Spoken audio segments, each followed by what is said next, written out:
My brother stood at that microphone, in his perfect suit, in front of 200 people, and he made them laugh at me, not with me, at me. My failed marriage, my dramatic personality, my little career attempts. Each word landed like he'd been saving them up for years, sharpening them just for this moment. I sat at that bridesmaid table with a smile frozen on my face and my hands flat on my lap so nobody could see them shaking. I told myself, do not cry. Do not give him this. And then, from the front row, I heard a chair scrape slowly against the floor. My 82-year-old grandmother was standing up, and she was holding an envelope I had never seen before, in handwriting I would have recognized anywhere, even from across that room. My father's handwriting. If you've ever been the one your family laughed at while everyone else just watched, stay with me. And before we go any further, drop a comment and tell me where you're watching from. If this already feels familiar, hit subscribe, because this one is for you. My name is Marlo, and I need to tell you about the worst and the best day of my life, because they happened on the exact same afternoon, in the exact same room, wearing the exact same frozen smile. It was a Saturday in late September. The kind of day Spokane gives you maybe 3 or 4 times a year. Sky so blue it almost looks painted. Air crisp and clean, leaves just starting to turn gold along the edges. The kind of day that feels like it was made for something beautiful. My brother Conrad was getting married at the Davenport Grand Hotel, and the whole family had been talking about this wedding for 14 months like it was a royal coronation. The flowers, the venue, the guest list, the dress Felicity had custom made. Every conversation for over a year had started and ended with Conrad's wedding. I was a bridesmaid. Of course I was, because refusing would have made me the difficult one, the selfish one, the one who couldn't put family first. So I said yes. I bought the dress they picked, dusty rose, not my color, not even close. I showed up to every fitting, every planning brunch, every phone call where Felicity's mother and my mother Dorothea talked over me like I was part of the furniture. I addressed envelopes. I helped assemble 200 centerpiece boxes on a Thursday night while Conrad sat on the couch watching football and Dorothea told him how hard he worked and how proud she was of him. I did all of it, and I told myself, just get through this day, just one more day. I remember standing in the bridal suite that morning, holding Felicity's veil while she looked at herself in the mirror. She was genuinely beautiful, nervous and glowing at the same time, and I felt something strange watching her. Not jealousy, nothing like that. It was more like grief, like I was watching something that existed in a world I had been quietly locked out of a long time ago. A world where your family celebrated you, where a room full of people looked at you like you mattered. My father Warren would have cried watching this. He cried at everything. Graduations, Christmas mornings, the end of old movies he'd seen 100 times. He passed away 2 years ago. Pancreatic cancer, quick and brutal and completely unfair. And not a single day had gone by since that I didn't reach for the phone to call him and feel that absence like a physical weight pressing down on my chest. He would have been in the front row today. Instead, in the front row, sat my grandmother Opaline, 82 years old, Warren's mother, small and white-haired and sharp-eyed in a way that age had never dulled. She was wearing a pale blue dress and her good pearl earrings. And from the moment I saw her that morning, something was different about her. She was holding a small envelope in both hands, resting it in her lap, and she hadn't put it down once. Not during the ceremony, not during the photos. She just held it, quietly, like she was keeping it safe until exactly the right moment. I noticed.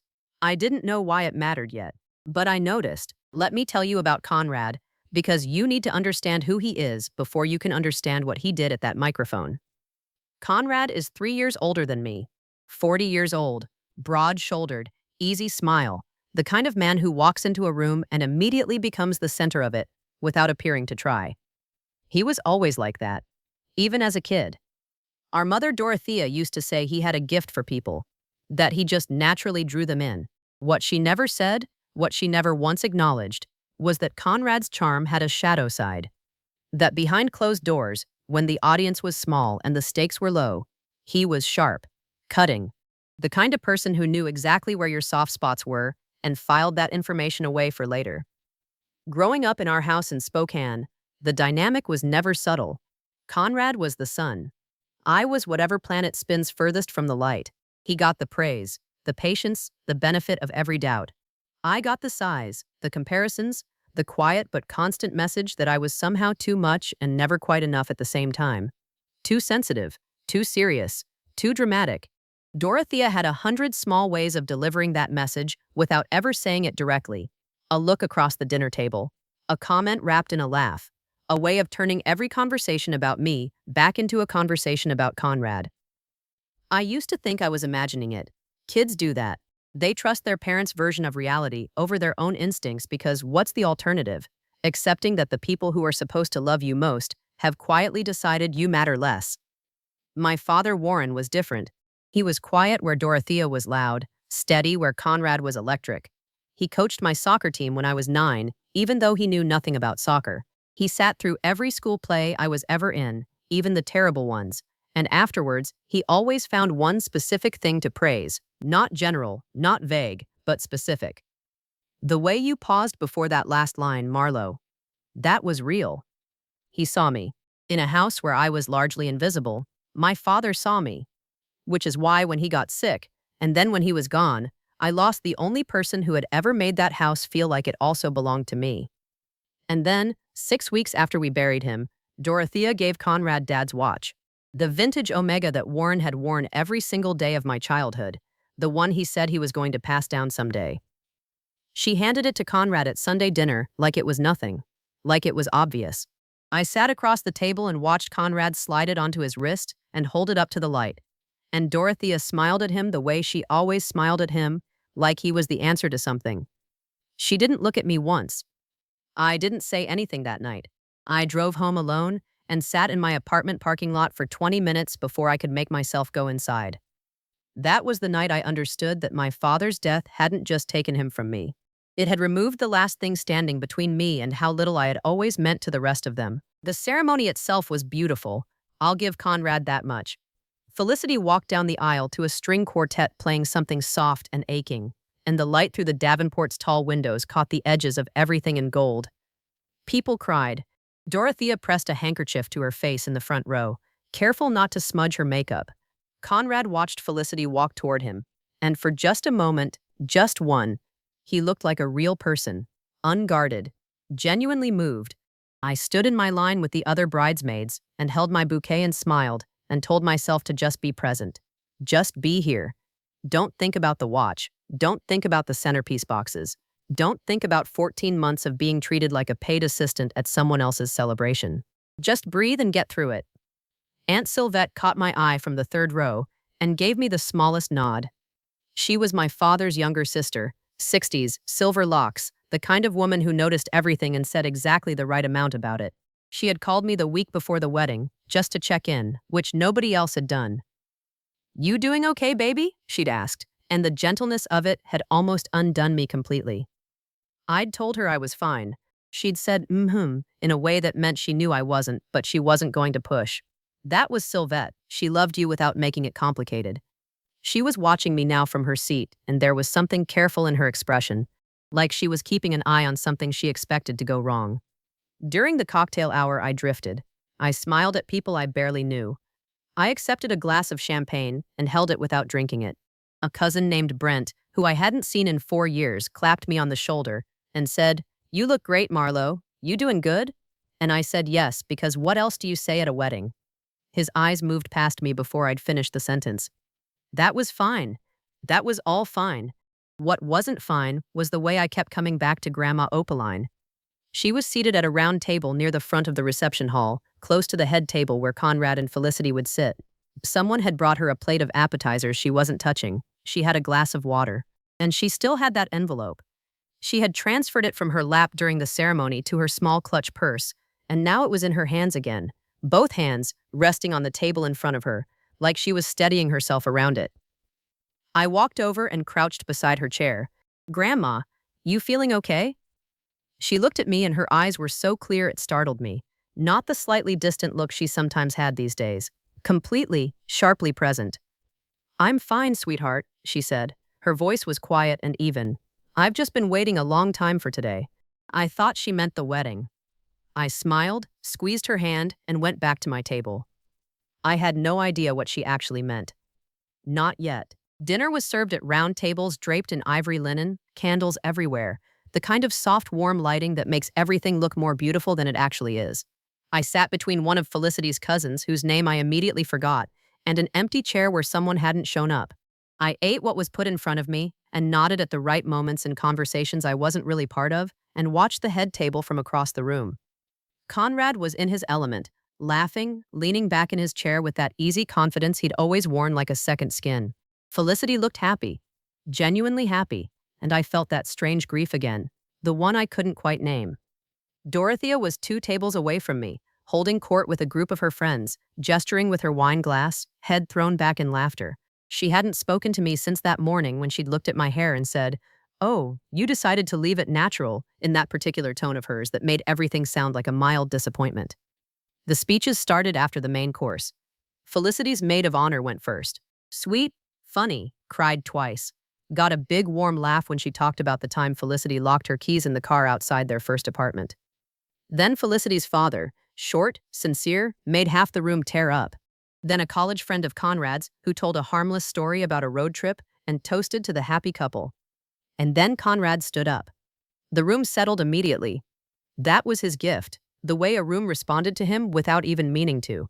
He picked up his champagne glass and smiled that wide, practiced smile and began. He talked about meeting Felicity. He talked about knowing she was the one.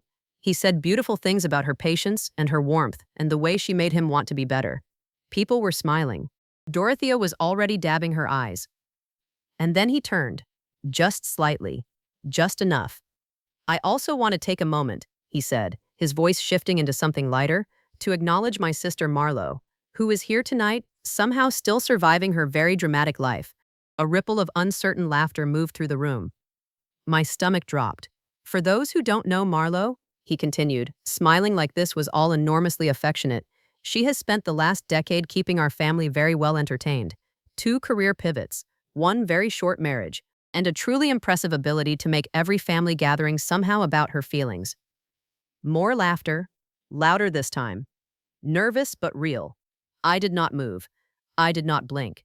I set my champagne glass down very carefully on the table in front of me, and I pressed both hands flat against my thighs, and I stared at a point just past Conrad's shoulder, and I breathed. He kept going. The word sensitive, the phrase "we always had to walk on eggshells," a joke about my apartment that got the biggest laugh of all. 3 seats away, Dorothea laughed with her whole body. And somewhere in my chest, something that had been slowly bending for 37 years finally, quietly, snapped. The speech ended to applause. Real applause. 200 people clapping for the man who had just stood at a microphone and dissected my life for their entertainment. Conrad raised his glass, winked at Felicity, and sat down like he had just done something generous. I clapped too. I want you to know that. I sat there with my hands pressed together making that sound because stopping would have drawn attention, and attention was the last thing I could survive in that moment. My face was doing something, I don't know what exactly, some version of a smile, and I kept it there until the room's focus shifted and the band started playing something soft and people began pushing back their chairs. Then I stood up, very calmly, set my napkin on the table, and walked to the bathroom. It was a single occupancy room near the back of the venue, all marble and soft lighting, and a small arrangement of white flowers on the counter that someone had thought to put there for a wedding. I locked the door. I turned on the faucet, and I gripped both sides of that sink and looked at myself in the mirror. I don't know what I expected to see. Someone falling apart, maybe. Someone with tears already running. But the woman looking back at me was completely still, eyes dry, jaw set. And that stillness scared me more than crying would have, because I recognized it. It was the same stillness I'd had at my father's funeral when Dorothea told the story of Warren's life and somehow made it a story about herself, and I had stood beside the grave and felt everything inside me go very far away and very quiet. It was the stillness of someone who has used up every other option.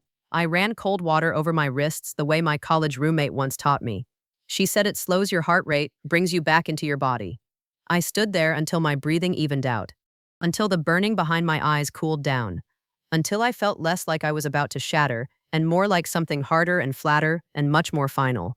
I made a decision in that bathroom, clear and simple and completely calm. I was going to go back out there. I was going to sit through the cake cutting and the first dance. I was going to hug Felicity and wish her well because none of this was her fault.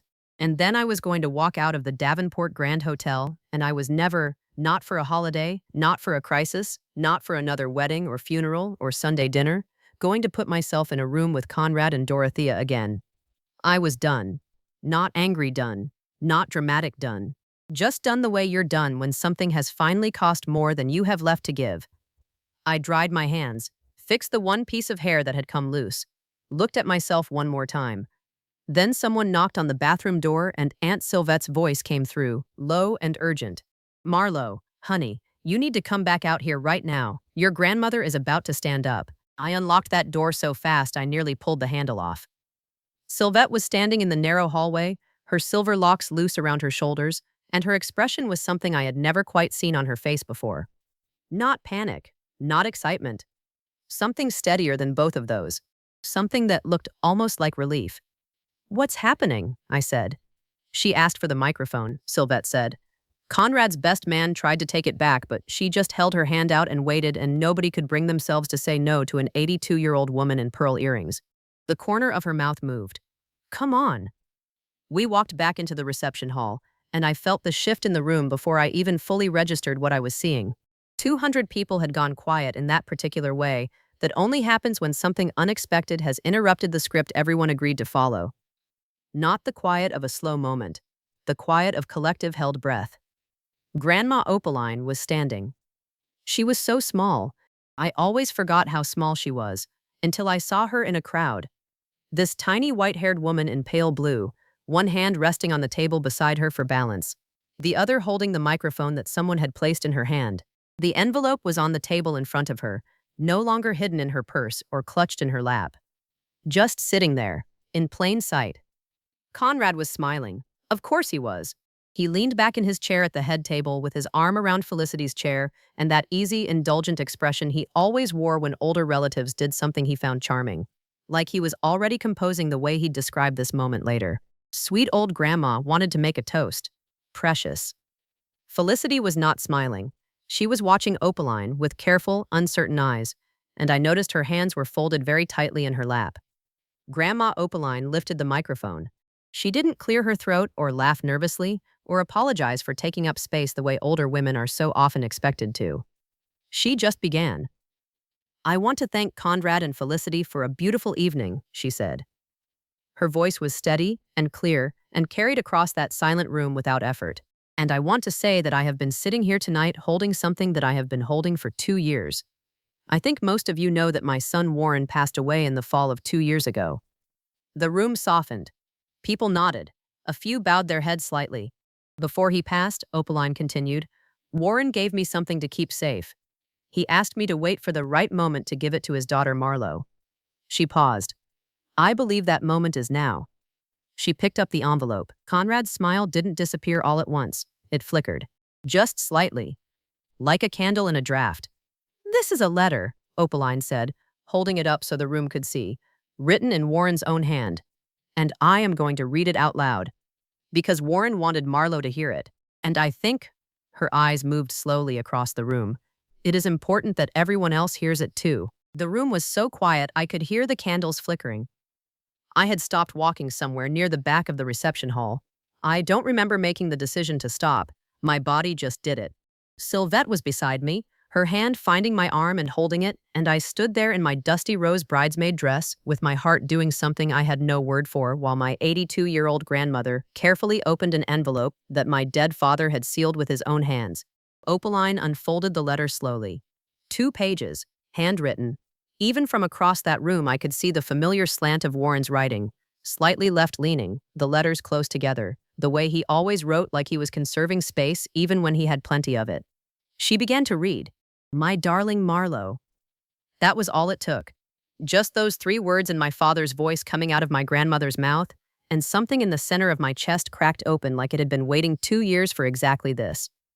If you are hearing this, then Mama has decided the time is right. I trust her judgment more than my own right now. There are things I need you to know that I was too sick and too scared to say out loud before I ran out of time. I am sorry for that. I am sorry I waited. That is my failure, and I own it completely." Opaline paused. The room did not move. "I know what has been done to you in this family. I know you were told your whole life that you were too much, too sensitive, too emotional, too difficult. I need you to know that was never the truth. The truth is that you were the clearest, most honest person in this house, and that made certain people deeply uncomfortable. You saw things they needed you not to see. So they worked very hard to make you doubt yourself instead. I watched it happen, and I did not stop it the way I should have. That is something I will carry.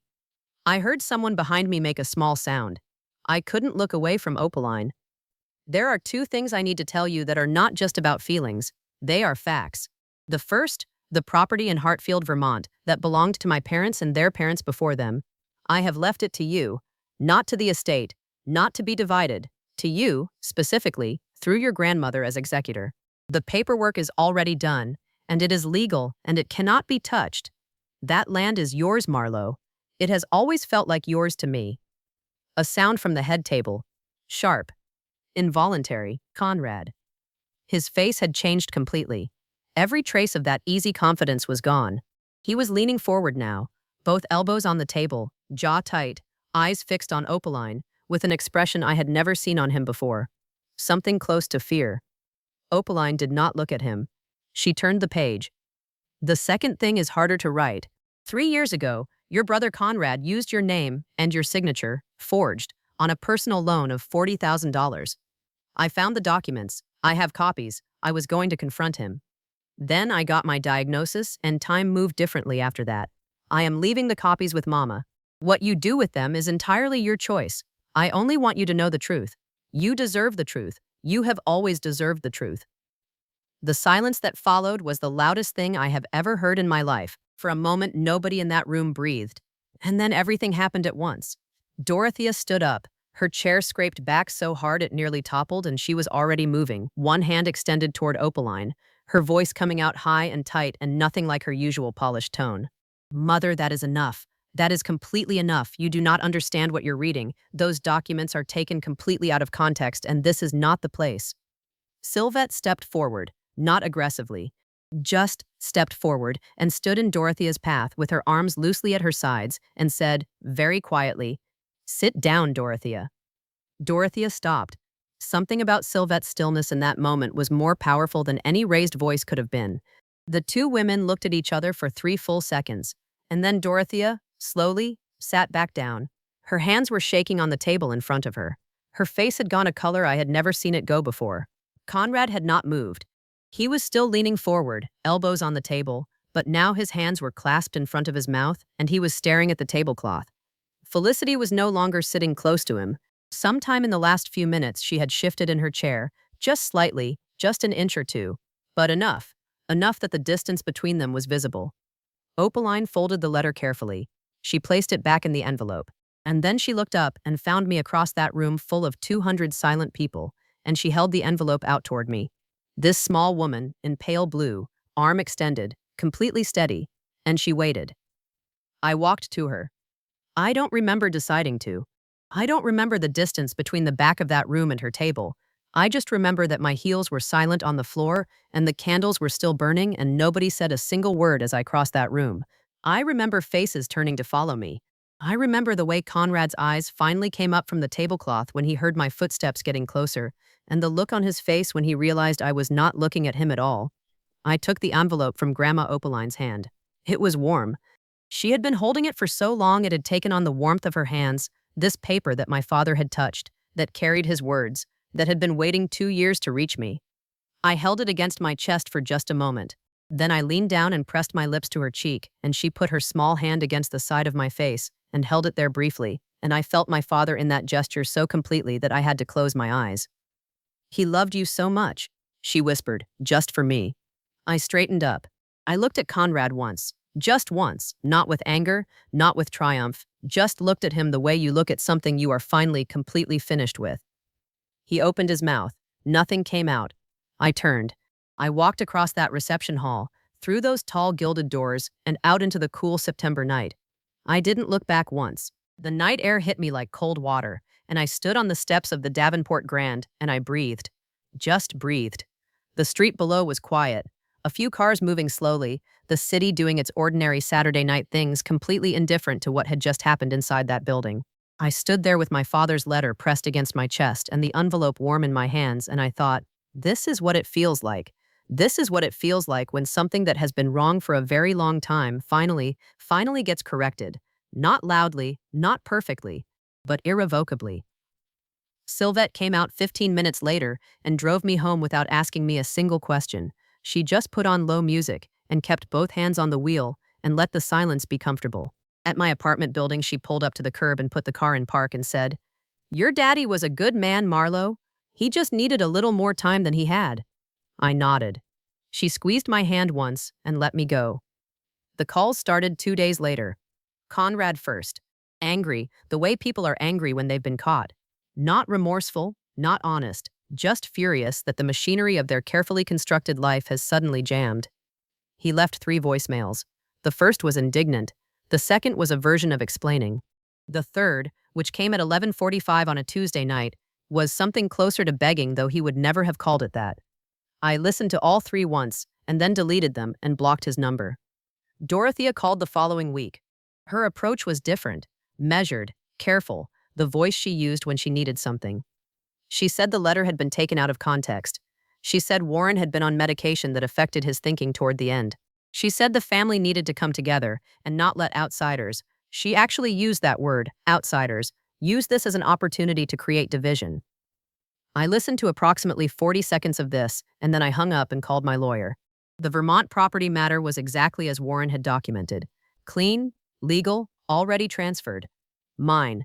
The loan forgery was a separate and significantly more complicated matter, and my lawyer advised me carefully and thoroughly about every available option. I will not tell you exactly what I decided to do with that information because some things belong only to the people they happen to. What I will tell you is that Conrad's life became considerably more difficult in the months that followed, and Felicity filed for legal separation before their 3-month anniversary. 6 weeks after the wedding, I drove to Grandma Opaline's small house on the east side of Spokane on a Sunday afternoon. She had made tea. We sat on her back porch in the thin autumn sunshine with our cups and a plate of shortbread she'd baked that morning. And we didn't talk about Conrad or Dorothea or lawyers or property or any of it. We talked about Warren. She told me stories I had never heard. Warren at 7 years old, Warren's first broken heart, the way he used to sing badly and enthusiastically to the radio while he cooked. I laughed until my eyes watered, and then I cried for real, and she let me do both without trying to fix either one. At some point, I took the letter out of my bag. I had read it so many times by then that the folds were soft. I read the last lines again quietly to myself while Opaline looked out at her small garden. "You were never too much, Marlo. You were exactly enough. You were always exactly enough. I am so sorry it took me this long to make sure you knew it. All my love. Always, Dad." I folded it carefully, put it back, picked up my tea. The garden was mostly done for the season, the last of the dahlias holding on, everything else going quietly gold and brown, and ready to rest. It was peaceful in a way that felt earned. Not the peace of nothing happening, but the peace of something finally being over. I had spent 37 years waiting to feel like I belonged somewhere in my own family. I was done waiting. I had my father's words. I had his mother's steady love. I had the truth. And I had myself, all of myself, the sensitive, serious, too much, exactly enough version of me that Warren had always seen clearly even when I couldn't see it myself. That was more than enough to build something real on. That was everything.